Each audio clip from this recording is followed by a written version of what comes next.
Assalamu alaikum wa rahmatullahi wa barakatuh.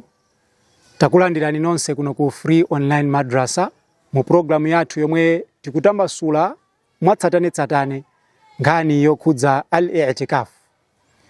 Mu episode yapita ija timafotokoza zinthu zimene munthu akuyeneka kuti azipewe mu nthawi yomwe akuchita i'tikaf.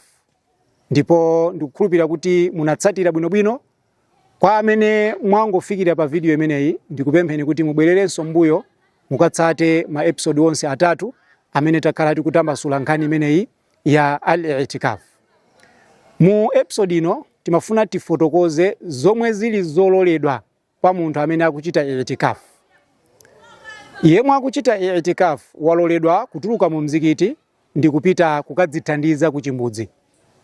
Nthawi ya mtumiki wa Allah sallallahu alayhi wasallam limodzi ndi maswahaba ake, mzikiti wawo udalibe zimbudzi ngati mmene ilili mizikiti yathu ya masiku ano yomwe mbali mwake umapezeka ndithu zimbudzi. Koma nthawi imeneyo mzikiti wa mtumiki wa Allah sallallahu alayhi wasallam unalibe matoileti ni mabafa. Choncho maswahaba radhiyallahu anhum amathamanga ngati afuna kuti asambe, amathamanga kupita mu nyumba zawo ndikukasamba ndikubwereranso.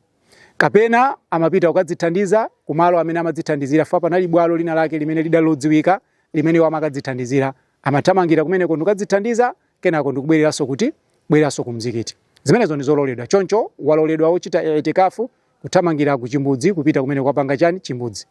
Komanso waloledwa iyeyu kukazithira madzi ngati kumene kuli mabafa. Waloledwanso wochita i'tikafu iyeyu kutuluka ndi kupita panja mwina ukaothera dzuwa. Zimenezo ndi zololedwa.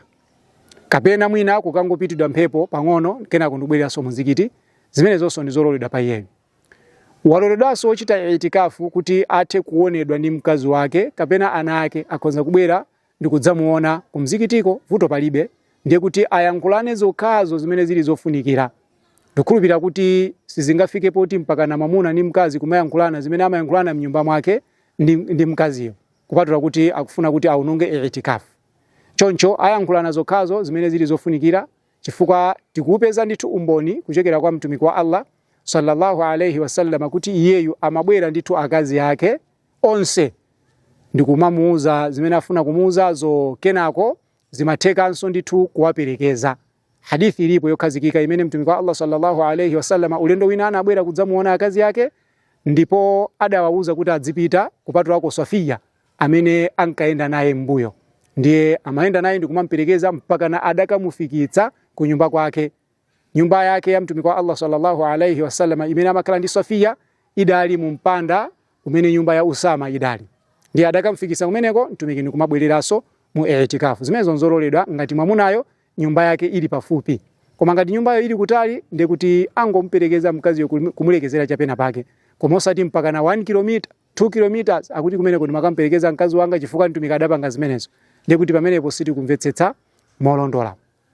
Komanso ndi zololedwa kuti yemwe akuchita i'tikafu mu mzikitimo athe kukhazikitsa maphunziro. Mwachitsanzo mu nthawi ya masana. Izizi kwambiri zikuchitika mu nthawi ino chifukwa choti anthu amatha kufunabe kuti aphunzire kwa munthu. Pamene mu nthawi ya masalafi monga ngati Imam Malik amasiza maphunziro ake kuphunzitsa anthu ndi cholinga choti akhazikike kwambiri pachani pakusala, kuwerenga Qur'ani ndi zina zotero kuchokera ma ibadati a mwezi wa Ramadhani. Koma palibenso vuto kuchokera mu kufotokoza kwa maulama kuti yemwe akupanga i'tikafu iyeyu ndiye kuti adziwaphunzitsa anthu mu nthawi yokhazikika chakumasana, kwaphunzitsa kenako basi iye uja ndikupitiriza ma ibadati yake. Zimenezo nzabwinobwino. Ndipo chomaliza munthu wochita i'tikafu akuyeneka kuti ngati ali ndi kuthekera abwere ndi tenti mu mzikiti ncholinga choti iye uja akhazikike mmenemo. Ngati mzikiti wonso uli wotheka kuti munthu akhoza kuyika mu tenti, fa pali mizikiti ina imene ndiyaying'ono yonena kuti munthu akakunga tenti ndiye kuti nthawi ina lisazichotsa ndikumanga kuchotsa kumanga. Chifukwa chani anthu sadzipeza poswalira.